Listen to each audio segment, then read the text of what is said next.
Welcome to episode 20 of Lift Talk. I'm Alex Hayes. This podcast is presented by City Strength. And in episode 20 today, we're going to be doing a little bit of a recap of the Sheffield Powerlifting Championships. We're going to do a very brief APA update. And then I'm going to answer the questions that you guys gave me on Instagram. Enjoy. Did you make a jingle yet? Chris, where's the jingle? You know what's funny, actually? I went to see Berkman's band on Sunday. I went to see Berkey's band, the Ronnie Darlings. So if anyone out there is in Sydney and sees a Ronnie Darlings event, go and see them. Go cheer on Berkey on the drums. Their guitarist slash saxophone player is the guy who wrote the Weekly Weights theme song. And I had a chat to him when they were doing like a little intermission. And I was like, man, I need a new jingle for my podcast. And he was like, I can get something to you. So maybe you might be off the hook, Chris. Thumbs up from Chris. Nice response, dude. So welcome to episode 20 of Lift Talk. Today I'm just going to do a little bit of a recap of Sheffield, talk about some APA stuff, and then I'm going to answer your questions that you guys asked me on the Q&A. So Sheffield happened almost 2 weeks ago now. Unbelievable performance, unbelievable powerlifting competition. It really goes to show that when you put money in a sport and you put resources and media and hype into an event like this, how much people can perform and how much people can improve and how much people can raise the standards. And in particular, the women's side of things, they were so impressive. Agata Shitko, she totaled 600 kilos at 69, which was almost 9.5% above the previous world record. I think it was 50-ish kilos above the old record. So she was the winner of the women's. She took out the bench record and the deadlift record and the total record, obviously. And Rory came on here and predicted that the podium would be all 63 kilo lifters, and he was correct. I don't think he got the order right, but he got 363 kilos lifters on the podium, with Evie Corrigan coming in fourth, which is exactly what Rory predicted. Jace predicted Evie would win with a little bit of bias there, and she came fourth, and she did great. But Agata was just way too good. Seriously blew everyone's expectations out of the water. Really, really impressive stuff.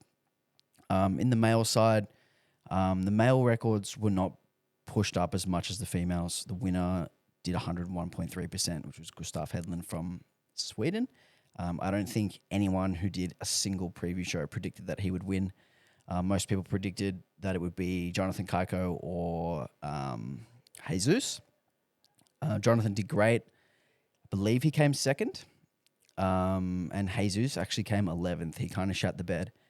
It was actually a pretty disappointing performance from him with a few really rookie errors that you wouldn't expect a lifter of his level and, to make, like such as on his third bench press, just beating the rack command and losing with a 20 kilo jump from his second attempt.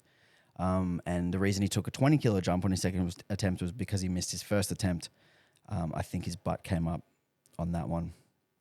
So, yeah, pretty disappointing from Jesus. And then he had to then take a Hail Mary deadlift, jumping from 380 to 429 on his final deadlift.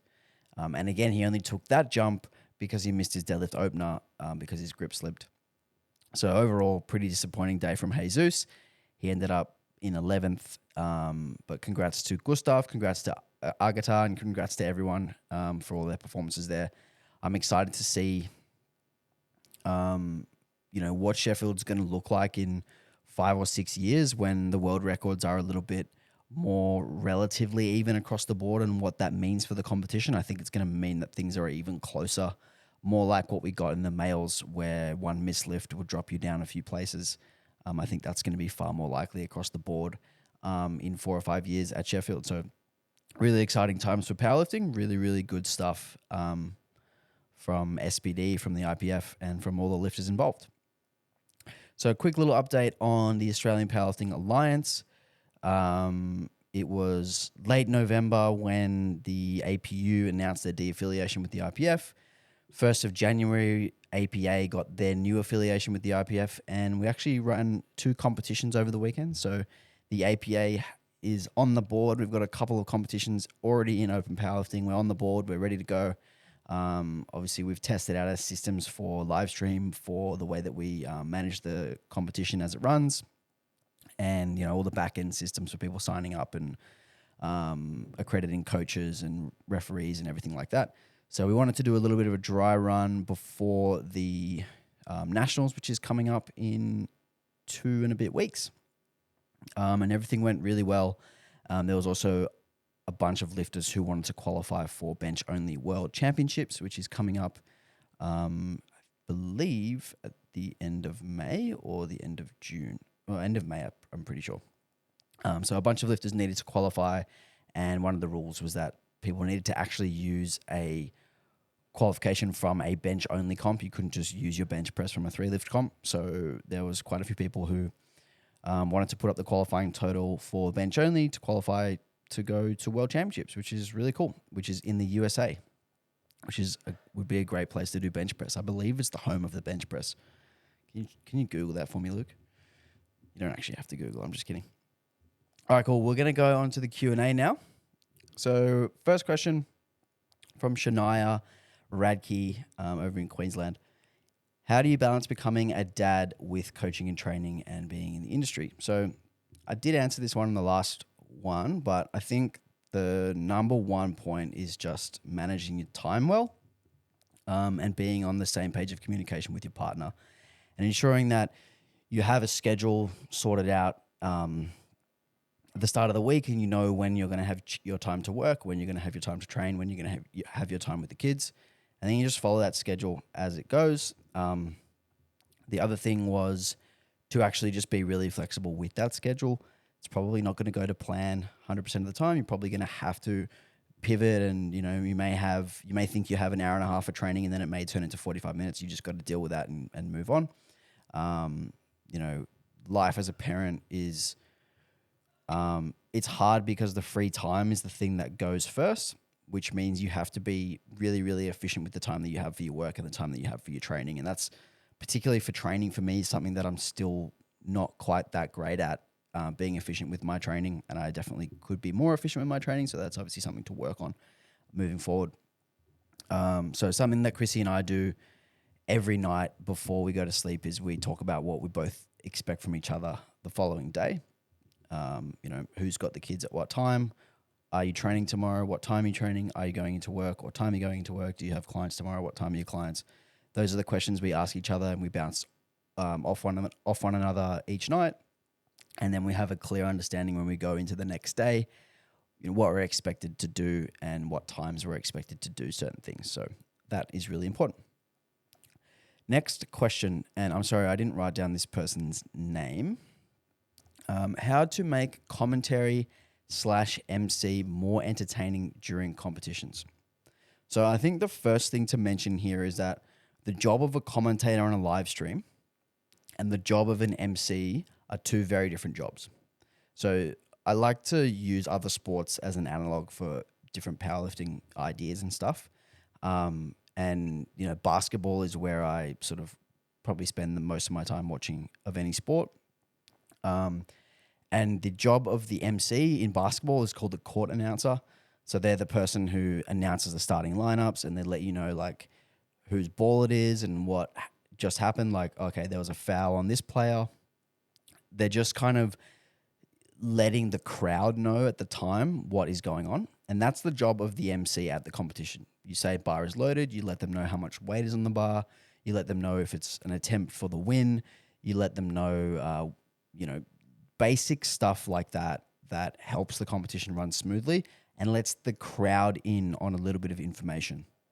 It's not the job of the MC to actually provide analysis or to do too much talking. You don't want to do a lot of talking, which takes away from the lifter, because also remember that the lifter can hear what the MC is saying. There's obviously a big speaker system.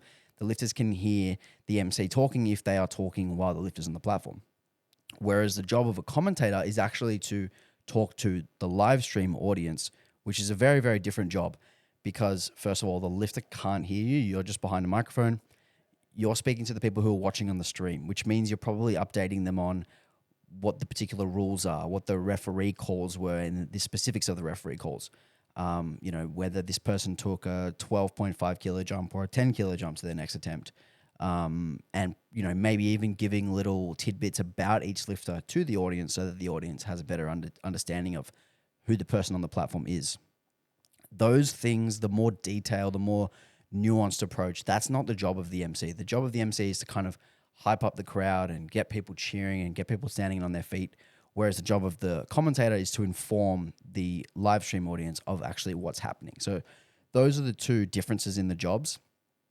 As far as how do we make commentary more entertaining, I think for the MC, it's more about personality and about being sort of engaging and using your words efficiently.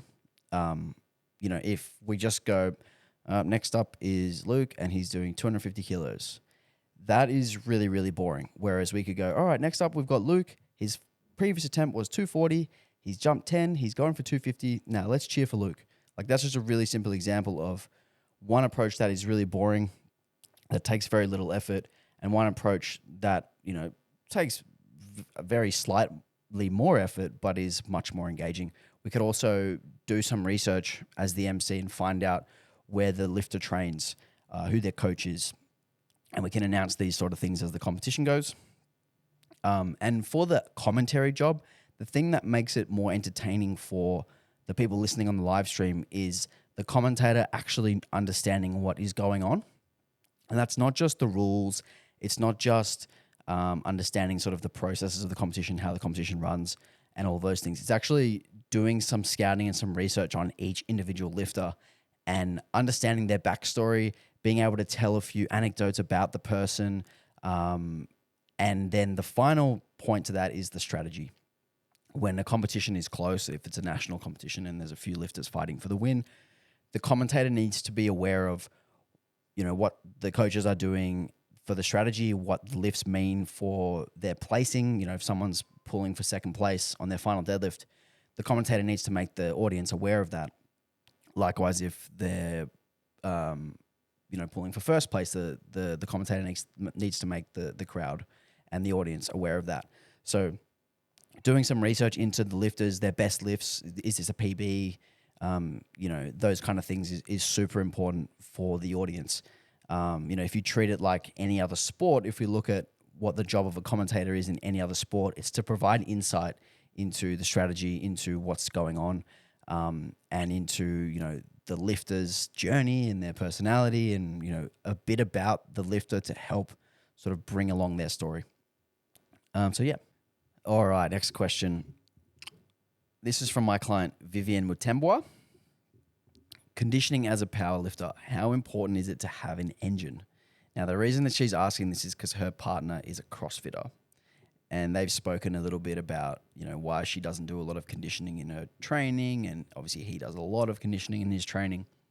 So there's a bit of a difference between the way that their programs look and the way their programs are structured, which is obviously, because they're doing different sports, they're chasing different outcomes. So I think a lot of powerlifters just assume that conditioning isn't important, and they almost use powerlifting being a 1 rep max as an excuse to be unfit. And you'll always hear bullshit like, oh man, anything over 5 is cardio. And quite frankly, I hate that type of mindset.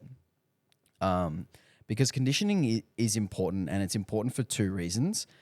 Number one, it's important to be fit enough that you're actually able to get through enough training in a given time to improve.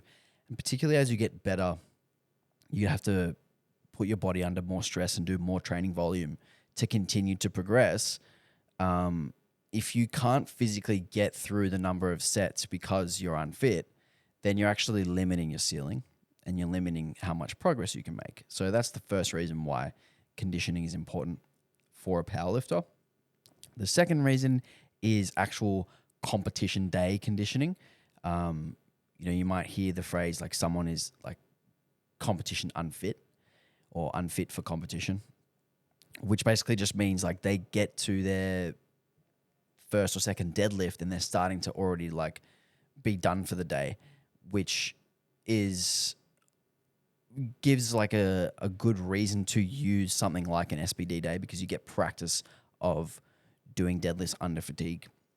But that's the second reason why we would need any sort of conditioning, so that you can actually get through the powerlifting competition day itself with, the best performance possible on the final lift of the day, which can often be the thing that, means you finish third or you finish first, which obviously is really, really important. And then there's obviously the overarching idea of health. Like if we're so unfit that our resting heart rate is 90 and our blood pressure is through the roof because we don't do any movement throughout the day, we don't do any cardio, we don't do any sets above 5, because it's cardio and it doesn't directly impact our 1RM strength, then, we're actually putting ourselves at risk of obesity and disease and, an early grave. So that's more of a life thing than a powerlifting performance thing. But yeah, those 3 reasons why it is actually important to do some level of conditioning as a powerlifter. Next question. When intermediate/advanced lifters experience rapid growth, what caused it? Now, this is actually impossible to answer, generally speaking, because each individual case is going to give you a different answer. A lot of times the answer to this is just because they did more training and just because they trained for longer, they saw an eventual spike. Something I've spoken about a lot is the idea of, when you plateau as a lifter, maybe it's just one of your lifts, maybe it's 2 of your lifts, maybe it's all of your lifts. As long as you're continually training, you're going to break out of that plateau at some point. And oftentimes you just don't know when that's coming. But more time under the bar gives you the best chance at breaking out of that plateau. So, and we'll see this all the time where, a lifter's, they're totaling 600 and then they're doing 605 and then they're doing 602 and then they're doing 605 again. And it's been 18 months between those 4 competitions, and then all of a sudden they do 650. And a lot of the times this is just a reflection of the amount of time that was between those 4 competitions. And they just got 50 kilos stronger in that 18 months. They just weren't able to actually display that strength in a competition. And, sometimes we can't really explain why this is the case. Sometimes it is just better attempt selection and planning. Like that first competition, that 600, they might have gone 9 for 9. And then those 3 before the 650, they might have gone 7 for 9 or 8 for 9 or 6 for 9. And then eventually they have that 9 for 9 performance again, and all of a sudden they're 50 kilos up. So it could just be a case of attempt selection was better and they're actually achieving the total that they were capable of eventually. Or it could be a whole lot of other things. Like it could be they got their nutrition in check. It could be they got their sleep in check. It could be they got on steroids, which is actually not even me joking. It's actually serious. It could be that. Probably less likely than other things. It could be that they started doing their accessories properly. It could be that they, took a little bit from each of those 3 buckets. It could be that, they decided, or maybe they ended a relationship that was really stressful, or they ended a job that was really stressful, or they finished school, which was really stressful, like college or something. So yeah, it's very hard to say in a general sense why those big rises come. But the number one trend there is just more time under the bar gives you a better chance to have a higher total. Next question. What drives you to keep progressing as a coach? So this is from Pay.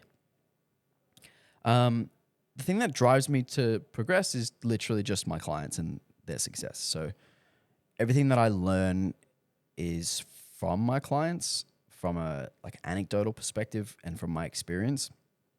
When I'm trying to sort of help someone out with a situation, it's just me problem solving. And the reason that I want to progress as a coach is because I want to provide answers for problems that arise with my clients. And it really is as simple as that. And I think when you actually do a lot of coaching, when you coach a lot of people, you're actually in a better position to progress faster as a coach than if you have less clients, because you're constantly trying out different approaches. You're constantly problem solving with many more people who every session, every week, every training block are going to come across these little obstacles that you have to problem solve and help them through. And I actually think that the longer I coach, the better I get at coaching like more rapidly than the month prior and the month prior to that, if that makes sense. Next question. Which athlete are you most excited to watch at nationals? Now, I think the athlete that I'm most excited to watch, who isn't my own lifter, because I've got 4 of my own lifters competing, those 4 would be the top 4, and I'm not going to order them because that would be rude. Should I order them? I'm not going to order them. After that, I think the person I'm most excited to watch lift is actually Kana, who trains here. He is an 83 lifter. He's actually got the highest nominated total in the 83s. He's been training the fucking house down in the gym. He's looking extremely strong. And he's one of those lifters who, like, he does things very, very textbook and very, very well. And, like, he lifts to the standard almost, like, to his own detriment to the standard. Like, his squats are, like, deep as hell on the floor. His benches are paused really long. His deadlifts are, like, really, really well locked out. So there's almost no way he'll miss a lift on a technicality, which I really like. It's like very clean to referee. All the referees will be like, oh my God, he lifts so well. Which I think just kind of looks really aesthetic. If you've got someone who's like, you know, a bit short on elbow depth or a bit shy on their squats, a bit borderline on their squat depth or a little bit borderline on their deadlift lockouts, it makes it like a little bit dicey whether they're going to actually make the lift or not. And as the loads get heavier, the chances of them, you know, misgrooving or missing by a hair are just like magnified. And I don't see that happening to Kana. So yeah, I'm really excited to watch Kana. I'm not sure what I'm going to be doing during that session. I might be commentating or I'm not exactly sure. So very excited to watch him. And the other one is Vicky, in the 47 class. Like, she's going to win by a lot. She's so far ahead of the next person, but she's been lifting really well in training, and like maybe she hasn't been showing her top sets, but I think her lifts, sort of her rep work or her sort of little bit sub-max singles have been really, really clean and really, really nice. And she just looks like in a really good spot where she looks really strong. So I'd like to see her go a fair chunk over 400 kilos at 47. That would be awesome. Because she's probably, her and Stephen are probably, of all of the Australians, the most likely to take a medal at Worlds. So I'd love to watch both of those two lift.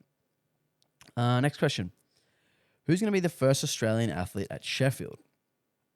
Now, I actually think it will be Kana, which is crazy because he's only done 2 competitions. He's progressing really fast.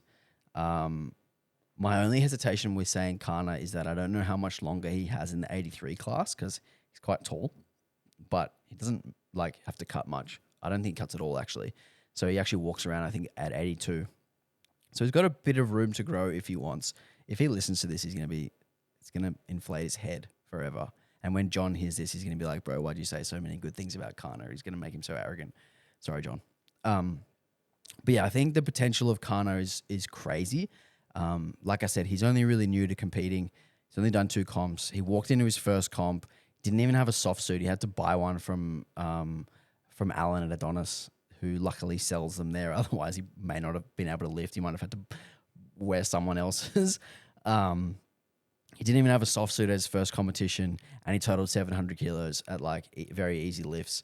And then he did states. He did 735 and took a 20 kilo jump to pull for the win, which he missed. So he probably had in the 740s on that day. And I don't want to say what he's told me his goals are, but it's well into the sevens, well into the 700s for this one. And I think, with the potential, and he's quite new to the sport, and the genetics, it's like, he could really be the one who pushes past that next level and gets to Sheffield. I don't know how likely it is that we get one to Sheffield. I think the first thing should be getting someone on the podium at Worlds, and I think the most likely first 2 people to do that would be Vicky and Steve.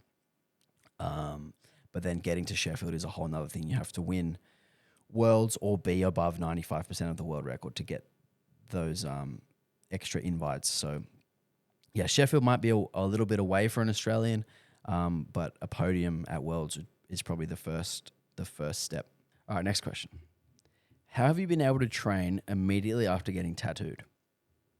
Now, this was only advice from my tattoo artist, so I think you'd have to ask your tattoo artist if you plan on getting a tattoo and then training. When I got my arm tattooed, I had no issues training at all. I think I just didn't do bench for that week. Like I didn't train maybe bench for like 3 days and that was only when I actually got the elbow joint itself tattooed. When I got the forearm and the upper arm tattooed, I didn't take any time off at all. It didn't cause me any issues. There was times when I had my shoulder tattooed where like doing rows was a bit painful, like when the skin would bunch up. And doing low bar squat was a little bit painful when the skin would bunch up, just because I'd be bringing my arm back behind my head. But that wasn't too much of an issue.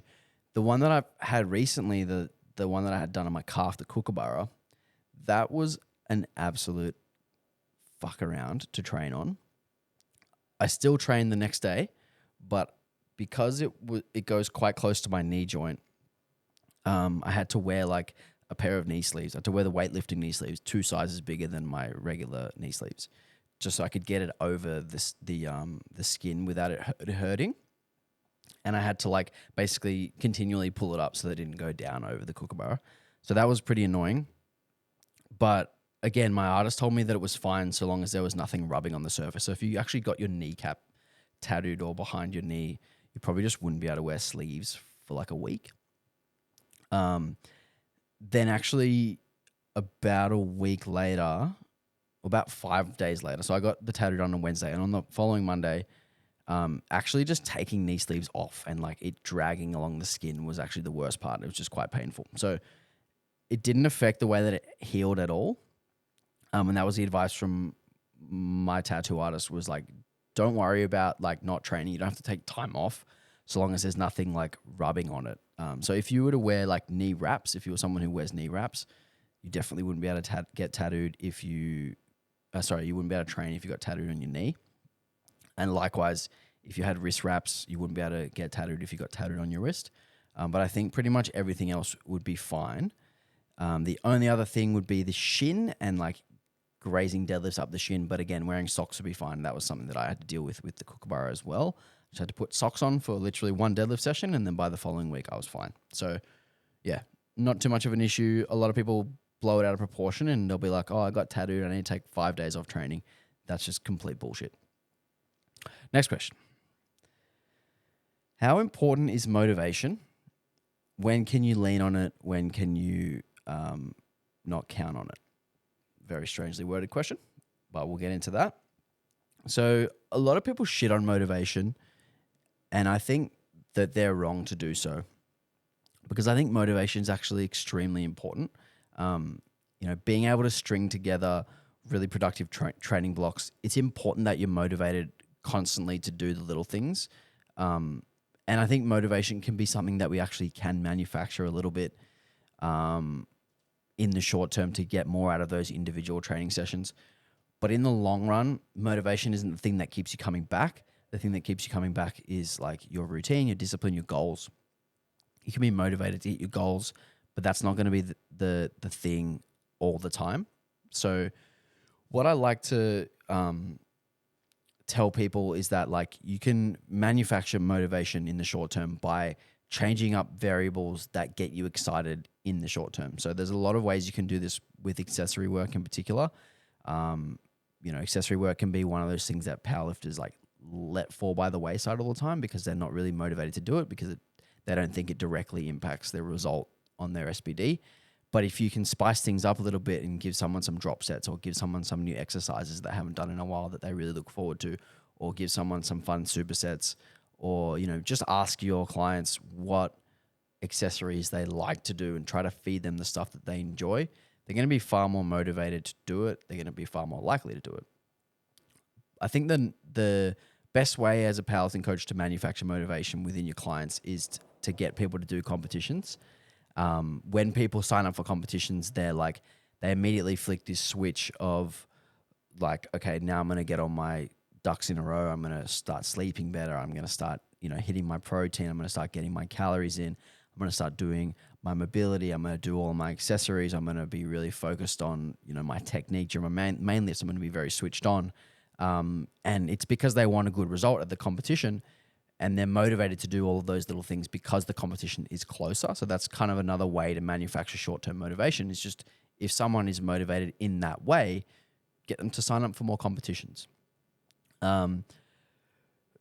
The downfall of relying on motivation is that it's not always going to be there. It's going to wax and wane. It's going to be a little bit fleeting. So we actually have to fall back on our discipline and our habits as the thing that actually gets us to the end goal. That's the thing that we need to rely on day in, day out. And motivation can be a thing that we kind of like use here and there to just like spark a little bit of extra juice out of some training sessions. All right, next question. Now I'm going to bring in Luke for this one. Luke, are you ready? Okay. So next question is from Jason Tran, and he asked me to rank the Monster flavors. So I actually just wrote them down in my notes app.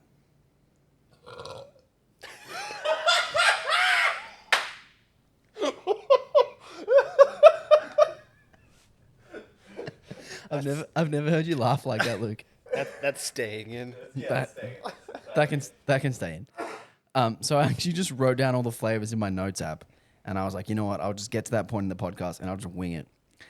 But I turned up today, and old friend Luke here, he brought all 7 Ultra flavors that are available in Australia for us to actually taste test. And we just did a taste test, and my order is very, very different to what I was expecting. So I'm glad that we did that. Luke does not want to be in front of the camera. I'm glad that we did the little taste test because my order would have been very wrong and very different to what it is now. So, number 1 is white. That certainly didn't change. I didn't even need to taste it. I have 2 every day. It's delicious. It's first. Nothing's better. Luke, what's your number 1? Yeah, I agree. White's the GOAT? White is absolutely the GOAT. White is the GOAT. Number 2, I've got, what's it called? Ultra Peachy Keen. Peach flavored one.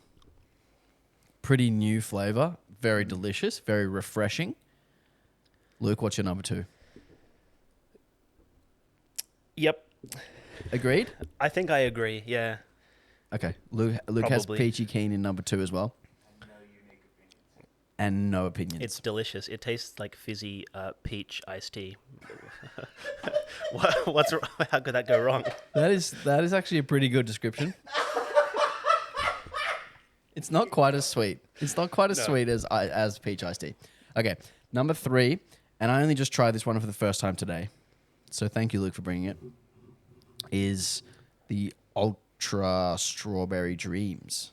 The new strawberry and cream flavor. Is that what it's supposed to be? Or it's strawberry. It's really nice. It doesn't have like a whole lot of taste, which I kind of like because energy drinks can be a little bit crazy with the amount of taste that they have. And when they're in a 500ml can, it's very difficult to get to the end of it if it's like overpowering flavor. Like a lot of those Ghost really sour ones are hard to finish like a whole can.